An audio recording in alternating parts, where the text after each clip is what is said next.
This is Pet Life Radio. Let's talk pets.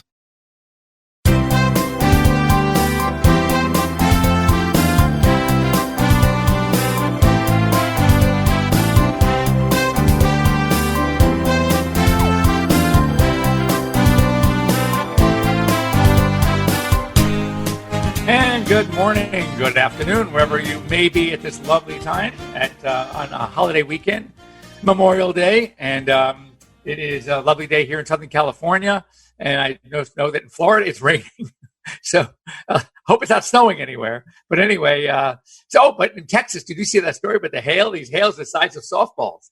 So yeah, it's kind of strange what's going on in the U.S. Hoping that some of you might have an opportunity to get back to work, as I know some states are opening up a bit.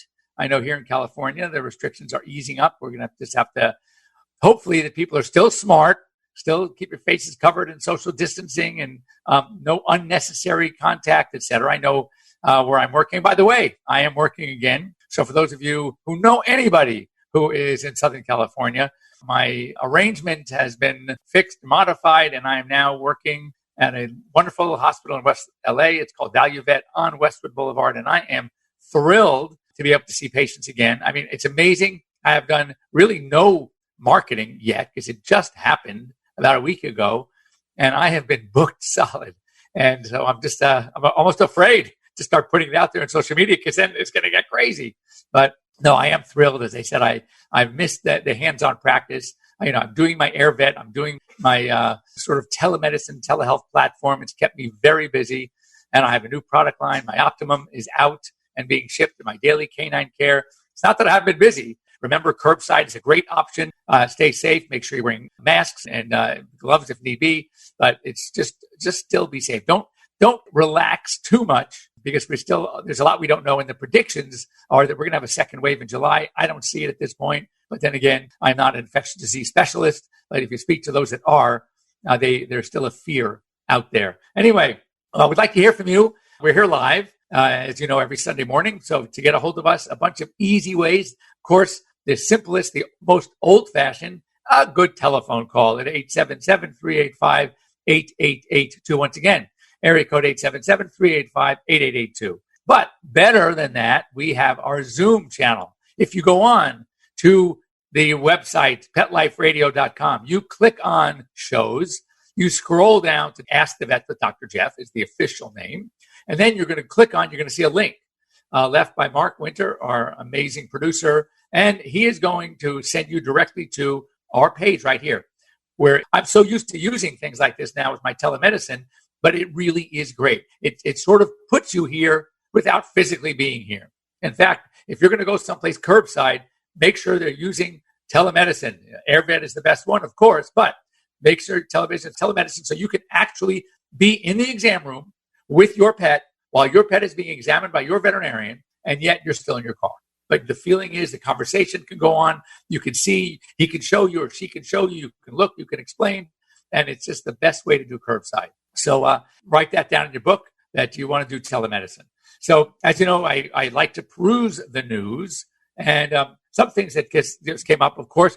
Interestingly, we know things are getting a little bit better. We're of the maybe 15 or so stories that I see and I share with you on our show. Normally, it's been COVID, and now it's much less. So that's kind of good news. We're learning more and more, but it hasn't escaped. We still have some things we're talking about. But here's one, FLUTD, feline lower urinary tract disease. So the drive point here, when it comes to cats and FLUTD, now this is what we formerly called FUS. So for anyone who is of the older generations, you may have heard of FUS, feline urologic syndrome. And now it's called FLUTD because when you say the feline urologic FUS, that could include the kidneys. FLUTD, which is the common feline urinary tract disease, feline lower urinary tract disease. There's a key word, lower. It is normally the bladder and beyond. So it's not what's going on in the kidneys. It's not going on in the ureters, which are the little thin tubes that brings the urine to the bladder. It is the bladder and the urethra and the external genitalia where there is the problem. And there are many, many potential reasons. And so first of all, the take-home lesson here, it requires immediate attention, especially in males, because females and males can suffer from FLUTD equally, but the males are affected much greater because of the narrow opening at the penile urethra. And that's where the problems and the urethra plugs have an effect. Females, much wider opening, they can pass them. So they can still get FLUTD and still the same disease, but they are able to deal with it a lot more readily than can a male. In a male, it can be deadly. I mean, it can be deadly in both, if even a female plugs, but it doesn't often happen. So why? What are the causes? Well, we used to think it was all about diet. And now diet still, of course, plays a role. And it's not just the ash content, and which was basically the minerals, magnesium being a biggie. And it's not even the magnesium content anymore. What we're learning is it is the type of magnesium salt. It's the salt that induces a basic urine. We want the urine to be acidic, and that helps with the crystal formations, typically the struvite crystals, which are the most commonly ones seen. So we're learning so much more, and it's not just the diet anymore. Now it is stress, it's anxiety, it is obesity. There are so many other factors involved. So we have to be and just the individual cat. So we've learned a lot, whereas a surgery had to have been done, and for years, this surgery for these males was called, basically, it's a surgery that removes the end of the urethra, called a PU, a perineal urethrostomy. And we had to do this to almost make the male plumbing into a female. And that would help. But now, since we're learning so much more, we don't need to do the PUs quite as often. In fact, much, much, much less frequent, because we're learning more about the other factors like obesity and diet and things that we can do to help these cats medically. But it is important to jump on it. Don't wait, because if a male bladder of a male cat ruptures, that is extremely serious. Male cats versus male dogs, a huge difference. Male dogs, we have more time. We can open up, flush the abdomen, suture the bladder, fix it if we can, etc. In a male cat, it's much more deadly. So be very careful. Well, we also clearly know that the pandemic is putting a crimp in the veterinary client-patient relationship called the VCPR. And what's going on is, obviously, we're seeing less visits. Things that are not of an emergent nature are being put off and being delayed. And even if you do come in without a really good telemedicine, you don't have that same social interaction with your doctor. So we're seeing a huge decrease in this established bond between veterinarians, their clients especially, and of course their patients. I mean, when the patient comes in, obviously the patient is being seen, but it's not, you don't have the same magic. When you're not there, when you're not in the room, when you're not able to discuss things with your vet, it does, hamper the relationship, of course. And the best thing we have, as I said, is telemedicine using video chat, curbside, that could help. But, I think it's so important to look for that type of relationship, that type of platform to use. Oftentimes, and I try to share this with veterinarians when I lecture, is that if I were to ask you, do you like your vet? Do you have a good vet? You're going to hopefully say, oh God, I got the best. And the truth of the matter is, really? Do you really know how good your vet is from a technical, medical, surgical standpoint? You might see the animal coming out with stitches, but you have no idea how well or not that your doctor did in the surgery. So where we get that relationship is not necessarily through our medical or surgical skills, though the veterinarians would like to think it comes from that. It comes from the ancillaries. It comes from the relationship. It comes from the communication. It comes from how much does your vet love your pet? And so when someone says, oh, I got the best vet, what they're really saying is, one of my slides says, it's actually more important, right, as to how good a person you are versus how good of a doctor you are. And this, I'm talking to veterinarians, and it's true. And I know a lot of wonderful, technically smart veterinarians that are not as successful as they should be. Because if you don't have the ability to communicate, and if you don't, here's another slide I have. It says, and again, this should resonate with a lot of you, right? The clients don't really care how much you know until they know how much you care. And there's no way, a perfect example. I worked with a phenomenal, and I mean phenomenal board certified veterinary surgeon for a number of years. He's probably, I would say, one of the best surgeons in LA. And people would come in and had a problem, a major problem, where it was a surgery that I wouldn't do. I'm a general practitioner, and I would refer to Dr. Leeds. And they would say, no, we're sure he's great, but we want you to do the surgery. I'd say, you don't understand. I don't even do that surgery. I wouldn't do that surgery on my own dog. You got to go to see him. But what it is, it's that trust factor. So anyway, that's why I'm so concerned with this pandemic. Are we veterinarians able to work with you, our clients, who we have these relationships with, to maintain that relationship, to maintain that degree of trust? So understand that until we get back to normal, it's going to be a bit compromised. Don't blame it on the doctor. If you have faith in them, you have trust in them, you got to believe them and keep it going. But if you don't have that relationship with somebody, really a good one, then it might be a thing about switching around. Ask your friends. It's funny. I'm going to add this because I'm amused by it. So I will talk to a client on AirVet, and I'll say, so who's your primary? I don't, I just go to whatever the hospital is and I see whoever and for me, that is so foreign. If I ask you, any of you have children, okay? If I ask you who your pediatrician is, you're going to give me an answer in a second. You know exactly who the pediatrician is. I know not only my kid's pediatrician, I know my grandkid's pediatrician. So it's such a mind blow. If you ask one of my clients, who's your vet? Oh, Jeff Werber. I mean, it's not even a thought. So it's such it's a change in focus that many of you out there are just basically going to the hospital, and you're really not developing that relationship with a veterinarian where you could tell me, I just see whoever they send me. That's not, look, of course, do what you want. But for me, in my era, that would not suffice. I mean, I think the success comes from having that really core relationship with your doctor where they know you, you know them. It's almost like, I hate to say it, but they become part of your family. And I'm not seeing that anymore. And I think it's a terrible loss for both you, the pet parent, and for the veterinarians out there, the young veterinarians. That bond is so essential. I will tell you, for kind of where I was in the last several months with my situation, had I not had the kind of relationship I have with my clients, I would have to literally start a practice from scratch. And now I'm not even putting out a word. And they're following up with me. They've called me. They've sent me the text. They sent me the emails. They reached to me on Facebook.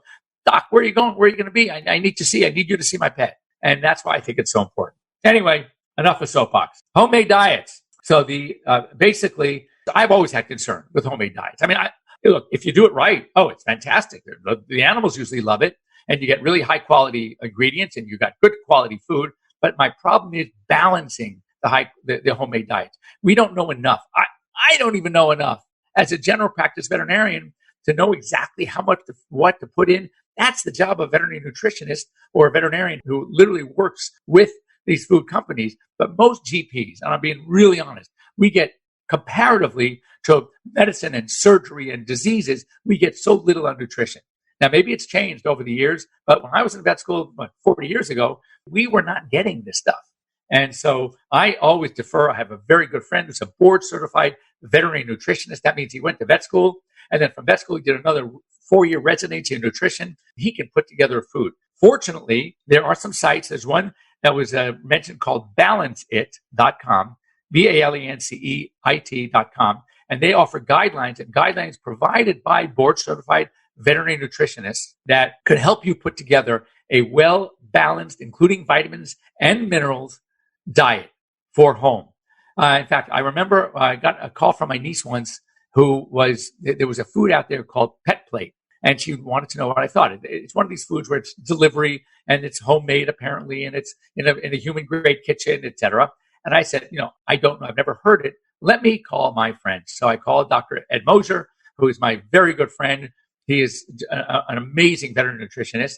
And I asked him about Pet Plate, and I went onto the website, and he asked me the first question, who is behind it? Who's doing the nutrients? And it was a doctor, I believe her name was Dr. Renee Streeter. And he goes, if it was Renee and she puts her name on it, it's good.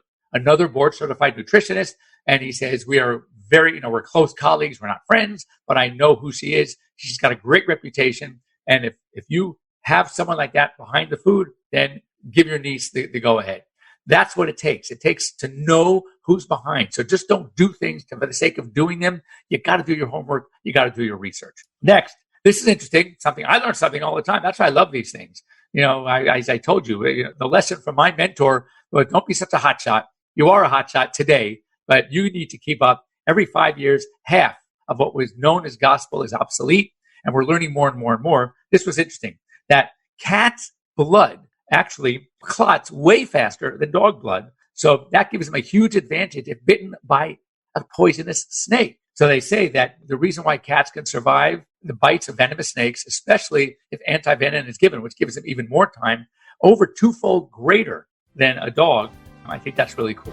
So anyway, before we continue, don't go away. It is that time. We have to take a break in the show, but stay tuned. We have more for you. So we'll be back in just a few minutes after these short ones. If you're attacked by a bear, a dog will throw himself into the mouth of the bear to save you. Dogs are dogs. They pour out their love onto you. Before long, you can't live without them. I have a chocolate cocker spaniel named Lady and a blackmouth cur. He's about 120 pounds, and his name is Arlo. My little cocker, her coat's as soft as a stuffed animal. They're both real soft coats, and my dogs don't have any health problems because they're eating what they need to eat. DINOVITE.com. Dynamite is like pouring a multivitamin right onto their food. The omega-3 fatty acids. Flaxseed, zinc, alfalfa, the digestive enzymes that are cooked out of regular dog food. We'll be scooping our Dynamite onto the food, then squirting the liquor chops and the fish oil. They start salivating. Dynamite is nutrition. You won't believe how happy your dog will be. It's a lot of responsibility owning a dog. I get my Dynamite at DINOVITE.com. Let's talk pets. Let's talk pets On Pet Life Radio. Pet Life Radio. PetLifeRadio.com.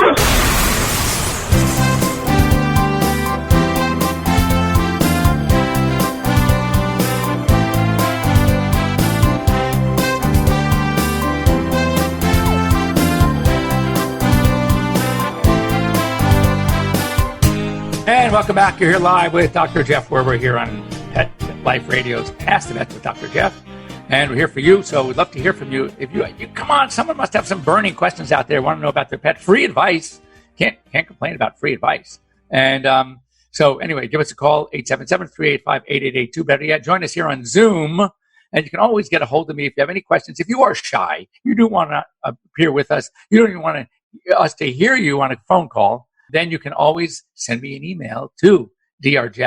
Jeff at PetLifeRadio.com, and I will answer your emails. We'll probably even discuss your problem or your question on the show. If you like, we'll give you even credit and we'll shout out to you, but we want to hear from you. So next up, this was good. Some of you might feel comfortable knowing this. A study at Tufts Cummings School of Veterinary Medicine that no human-pet coronavirus transmission in a Tufts study.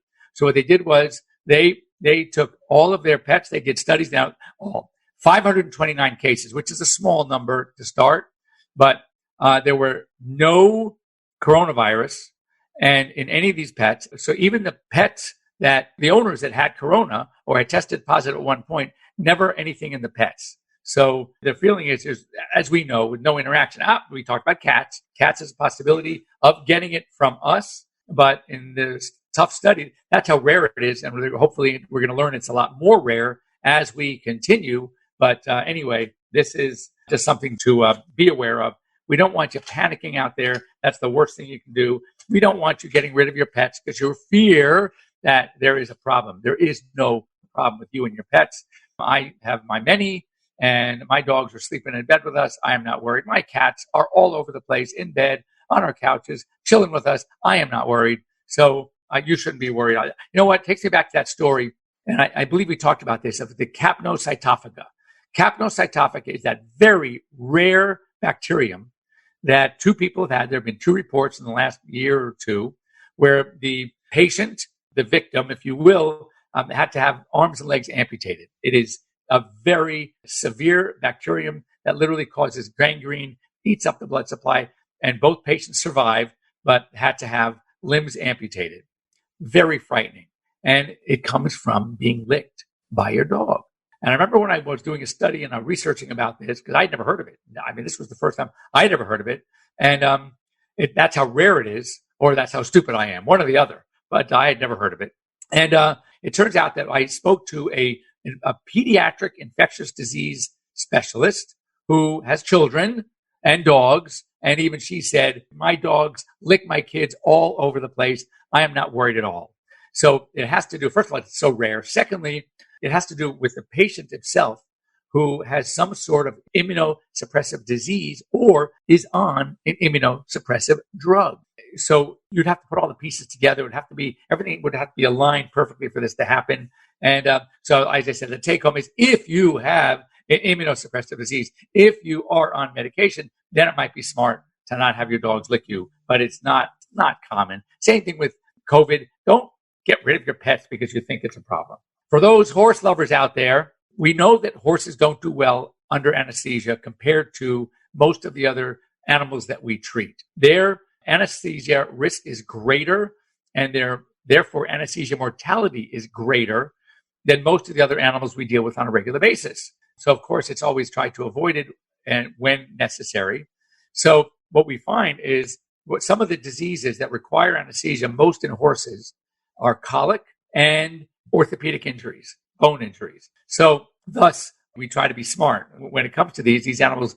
Even if anesthesia is chosen as the option to try to fix these problems, there's danger. And of course, if they don't, they're euthanized, which is obviously even more dangerous. But the risk factors are that the most commonly are being overweight and advanced age and the severity of the complexity of the disease or the procedure that is going into. So therefore, preventive care, smart husbandry, keep your horses just like any other animal. Try to keep them in good shape.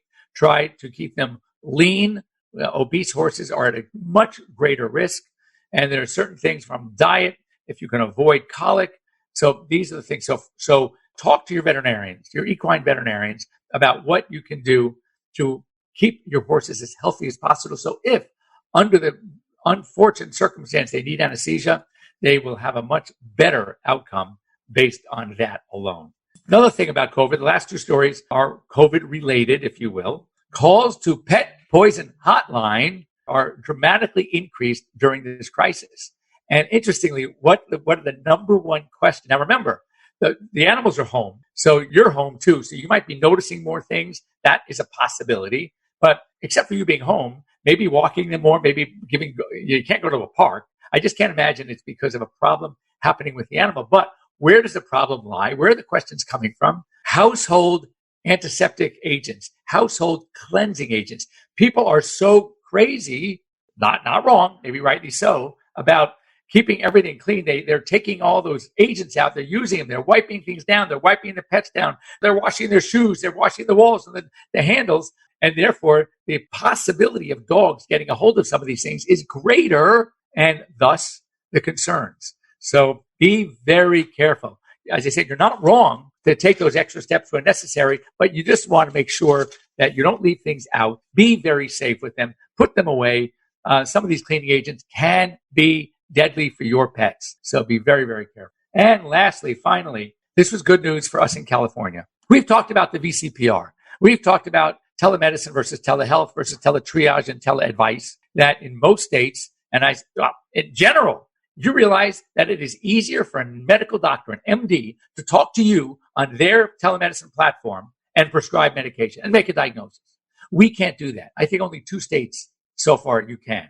In the veterinary world, there must be a VCPR, a veterinary client-patient relationship, in order for the doctor to prescribe something and make a diagnosis. Now, we can give advice. We can suggest.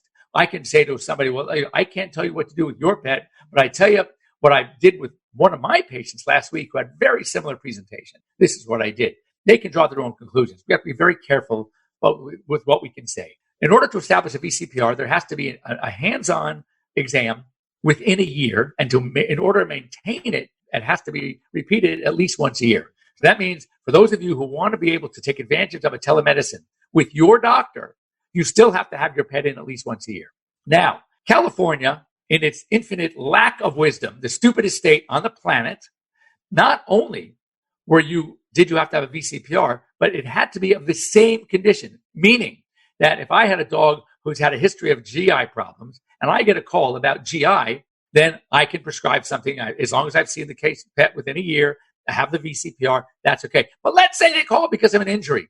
Do you realize I cannot recommend in California? How stupid. I can have a great relationship with my client, know the patient very well, see them on the app, see what's going on. And because I've never seen it for an orthopedic injury or muscle strain or a soft tissue injury, right? Or a scrape on the skin or skin allergy, I can't prescribe something without seeing the patient. That is ridiculous. California, you guys are a bunch of morons. But because of COVID, the only good thing that they did is they've extended the restrictions to now 18 months instead of a year. Gee, thanks a lot. But still, the fact that it has to be you can only do it of the same problem. Oh my God. That's what happens when you get to organized veterinary medicine. Most of the people making the decisions are either not veterinarian or they haven't practiced in so many years, they don't know crap. And it really pisses me off. So I'm getting very vocal. And the beautiful thing about having my show here is I'm in nobody's back pocket. I get to talk about anything I want. And if I get to blast my state of California for stupidity, I'm going to do it. In fact, I am. So check with your states, check with your vets, but do know that in telemedicine, the reason why some of your doctors, if you talk to a veterinarian that's not your own, it might be difficult to get a diagnosis or a treatment, but they can give you a lot of good information. So that's all we have time for. Thank you for joining me here on Pet Life Radio's Ask the Vets with Dr. Jeff. I'd love to hear from you. Love to hear how you feel about your states, whether they are as dumb as California when it comes to the Veterinary Medical Board and the Department of Consumer Affairs telling us veterinarians who are in the trenches every day how and what we should be doing. That's so frustrating. Anyway, have a great week. Have a wonderful Memorial Day. Enjoy your day. Hopefully you can get together with at least your family and barbecue. Maybe you could do Zoom barbecuing, whatever it takes to have fun. And we will see you here next week, same time here on Pet Life Radio's Ask the Vets with Dr. Jeff. Have a wonderful holiday and a great week. Let's Talk Pets, every week on demand, only on PetLifeRadio.com.